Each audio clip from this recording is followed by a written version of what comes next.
My grandfather, Bill Byer, got his start here. Started guiding hunts in 1953. Conservation minded, always, resource first. Friends and partners at Ducks Unlimited, offer some great advice. How do you beat it? I mean, opening day of spec season in Arkansas, plenty of birds around. This place, when it's on, it's magic down here. We are in our natural state. Raise your hand if you pulled the trigger first. That was a stab. Who did that? That's my man.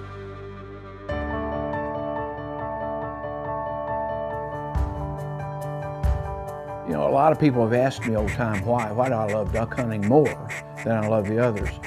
And for me, it's like the dance. You're calling to try and see if they'll come dance with you. We're a bunch of determined individuals, and we push for wetland conservation. It is our passion. Get 'em. Well done! Right. To see them cut and dip and weave. But seeing those ducks decoy and seeing that acrobatic moves in the air it's something I never get tired of. It was like the epitome of puddle duck hunting. To watch the birds work is the real objective of the hunt. Ducks Unlimited Television is presented by Drake Waterfowl Systems, innovators in waterfowl hunting. Hello, welcome to the longest running waterfowling television series ever, DUTV. In this installment, Doug Larsen joins Jim Ronquest of Drake Waterfowl Systems, Brook Richard with Higdon Outdoors, and Cason Short of Byer's Hunt Club for an all-hands-on-deck during opening weekend for Arkansas white-fronted geese. A Specklebelly showcase on America's all-time favorite, Ducks Unlimited TV.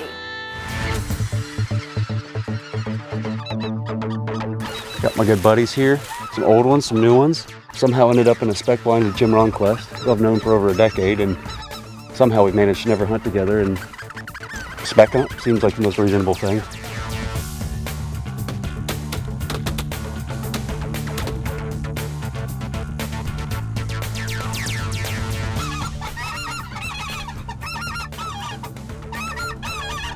It took me a long time to come to specs and to understand them.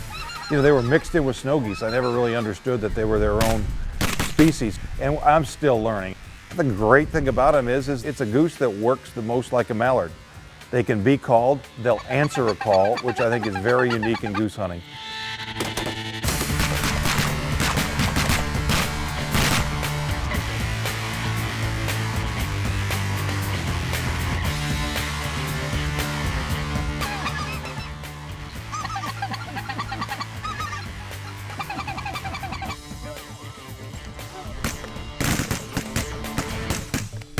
Still got it. I met Jim Ronquest, would have been 2007 maybe. I had just gotten into contest calling. He was my hero. I think I even told him that whenever I met him.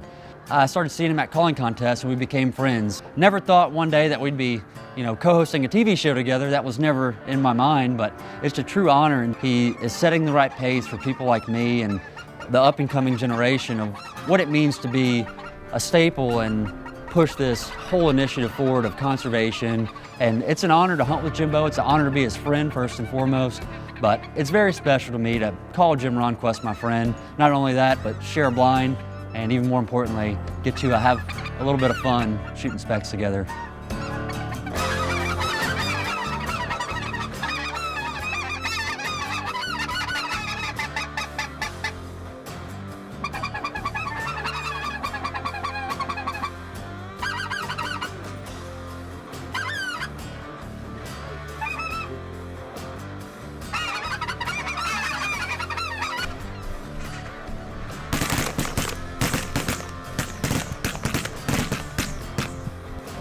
I mean, there's a lot of things you can do on a Saturday morning. Not many are half as cool as this. Well, I don't see how you could do a whole lot better than what we did today on our goose hunt this morning. We had the absolute best decoys, we had the absolute best callers. I didn't pick my call up very much between Jim and Brook. They did the heavy lifting on that, but we really had some nice groups. Had a lot of singles and twos, and then we had a couple of really good big wads come right in and do it right, which, you know, that to me is you're at the top of the game when you get to that stage. You know, you can put a group of geese virtually on the ground and completely fool them. You can't do much better.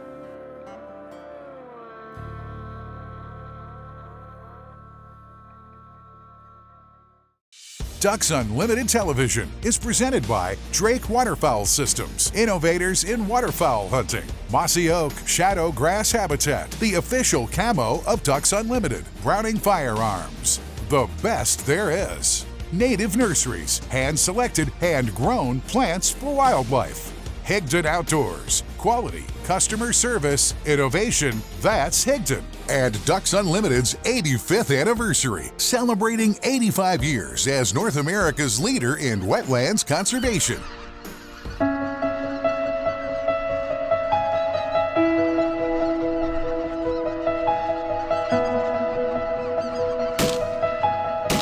Well, today was a little different than yesterday, and guess what the difference was? You know, yesterday we introduced gunfire into the mix, and today the geese figured out that they didn't really like that much, and so things were, you know, the pressure was ratcheted up a little bit. It was a little harder.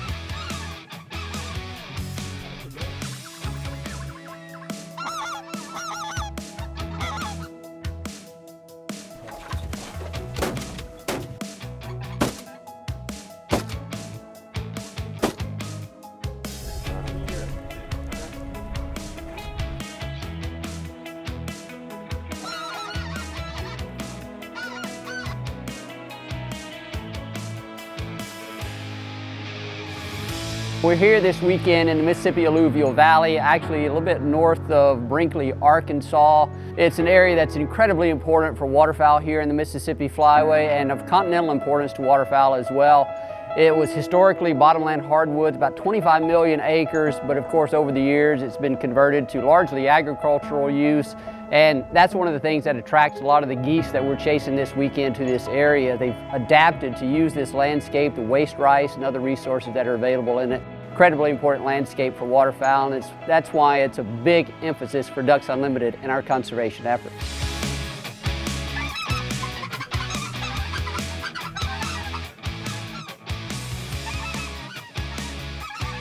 Lots of potentiality here and hard to execute today.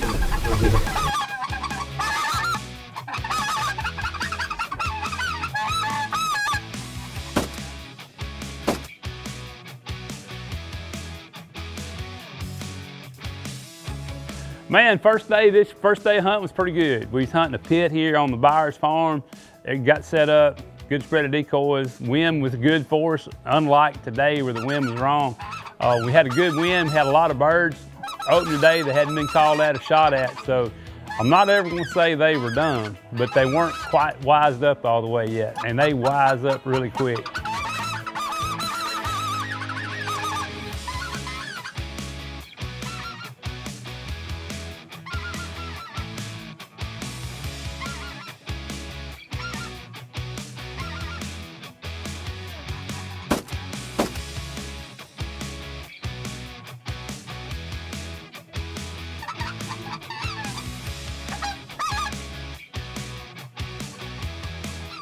So I'm looking forward to tomorrow. We're gonna hunt a different field, different spot. Hopefully try and come at these geese from a different direction. Our wind's gonna swing around from south to west tomorrow, and hopefully we can hold that pit off the decoys, stay away from the geese a little bit. And really that's the key in this flatland type goose hunting, is to be able to get the decoys in the blind close enough together so that you can effectively shoot geese, but far enough away so that that blind isn't part of that decoy spread and isn't something that raises red flags to those geese in the air. So we'll see, I'm looking forward.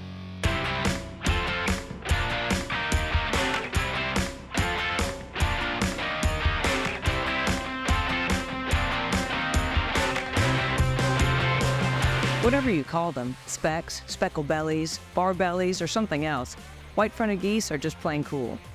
White-fronted geese breed across the high Arctic and winter in southern portions of the Pacific, Central, and Mississippi flyways. These birds migrate 6,000 miles or more between their breeding and wintering grounds each year.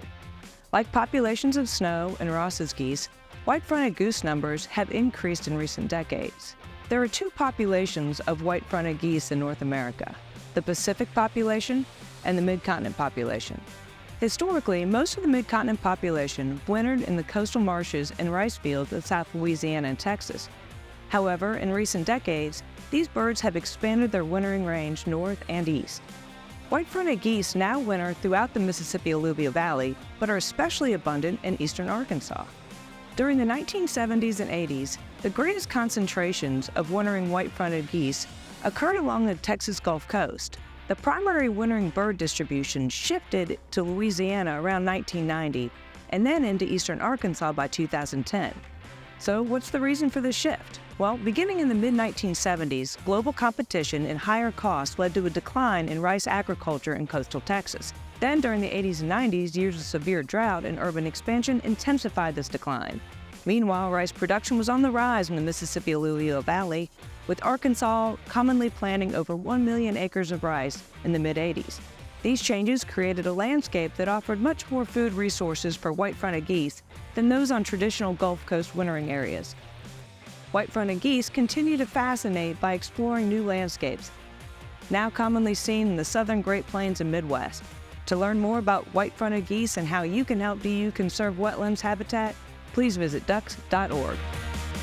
DU Insights is brought to you by Mossy Oak Properties. Find your favorite place at mossyoakproperties.com.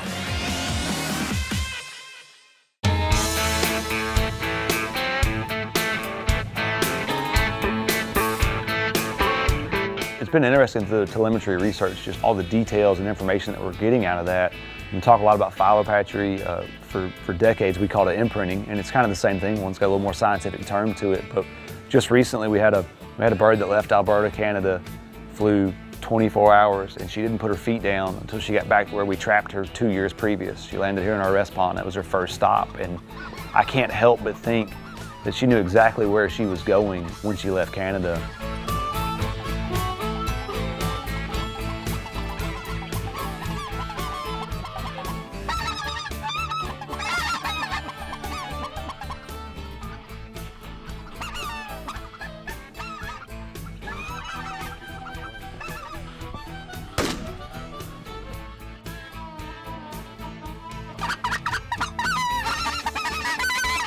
Get up!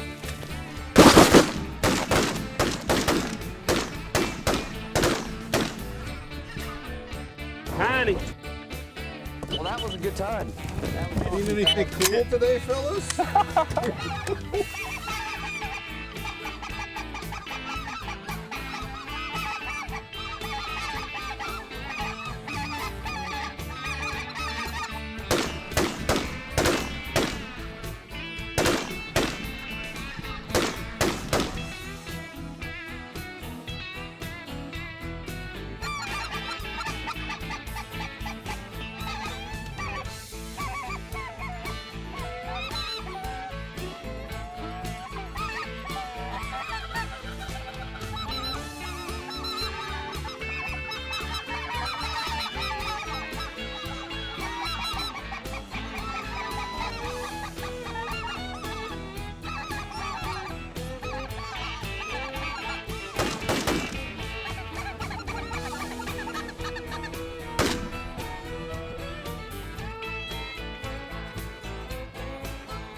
So since our founding, Ducks Unlimited has been a science-based organization. And what that basically means is that we use the best available scientific information to inform our decisions. That's why it's so important for Ducks Unlimited to partner with our university, our state, and federal research partners to help identify what are our most pressing needs with regard to understanding what's happening with white-fronted goose populations. Can we use that information to inform any of our conservation programs? with respect to the type of programs or where those programs are delivered.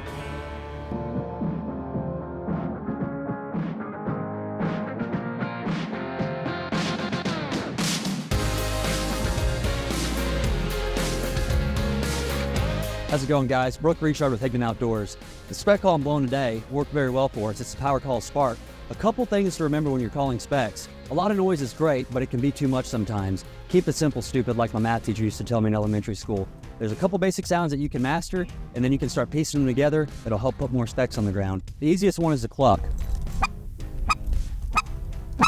Get proficient in doing that. Think of the motion of a whistle. You're going to end that note hard, and then just ride it up and down like a wave.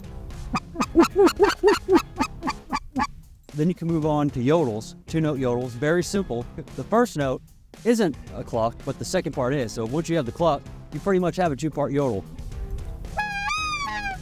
Speed it up. Mix that up with some clucks, a couple double yodels, a couple triple yodels. It's really easy to sound like a big body of specs. Put this tip in your bag of tricks this season and call more specs. Ducks Unlimited's Guns and Gear is brought to you by Tetra Hearing, built for hunters by hunters. Calls, wings, or triggers, hear the hunt like never before. DUTV is powered by Browning Ammunition, the best there is. BioLogic, scientifically proven wildlife products. Purina Pro Plan, nutrition that performs. Tetra Hearing, more than hearing protection, it's hearing perfection. Mossy Oak Properties, America's land specialist. Zink Calls, a champion in every call. Closed captioning for Ducks Unlimited Television is brought to you by Mossy Oak Bottomland, the official timber pattern of Ducks Unlimited.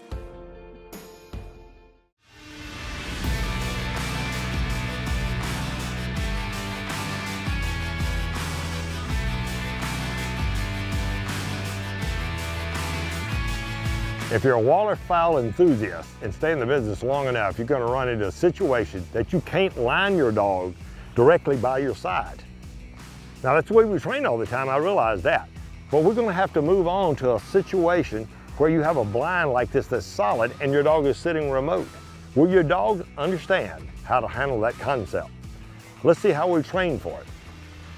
First, understand that remote scent at its basics is just steadiness and place training. So let's take a look. Here. Place.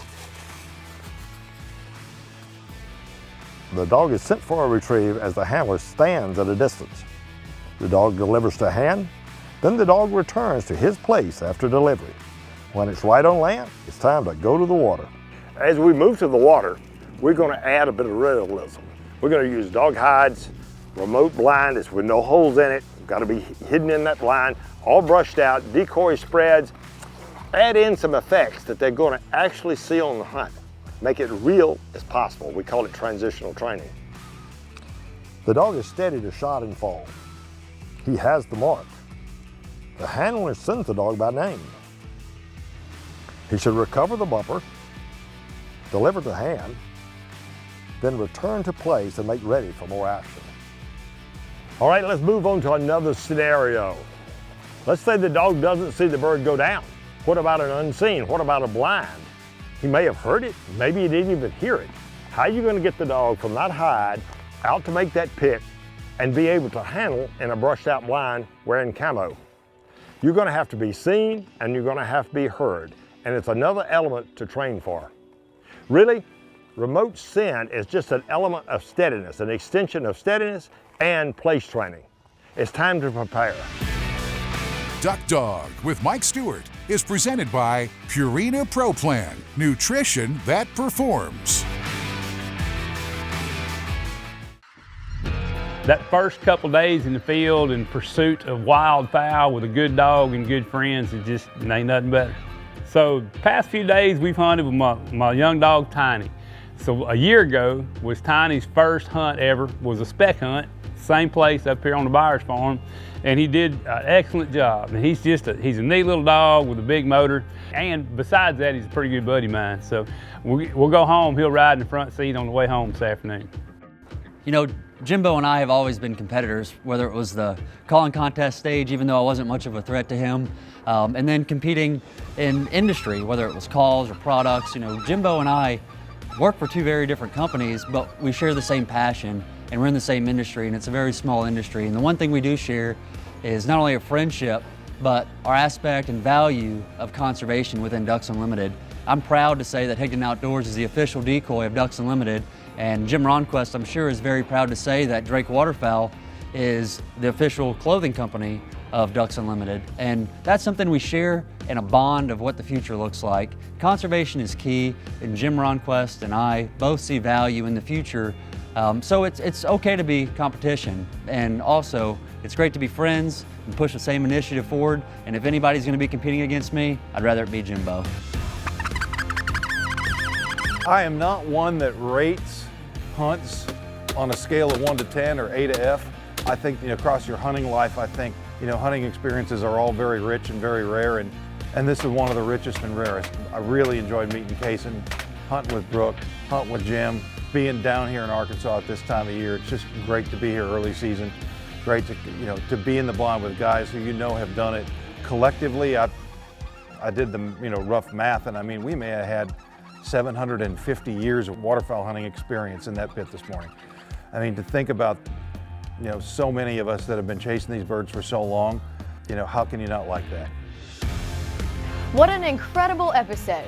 A special thanks to the great folks of Drake Waterfowl Systems, Higdon Outdoors, and the Byers Hunt Club, and Arkansas's tremendous army of conservationists and DU volunteers.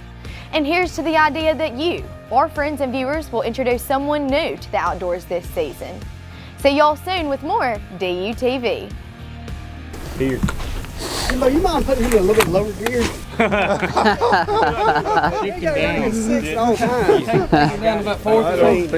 don't think he has a lower gear, does he? He's got a lot of two speed. That's it. It's stopped and wide open. Yeah.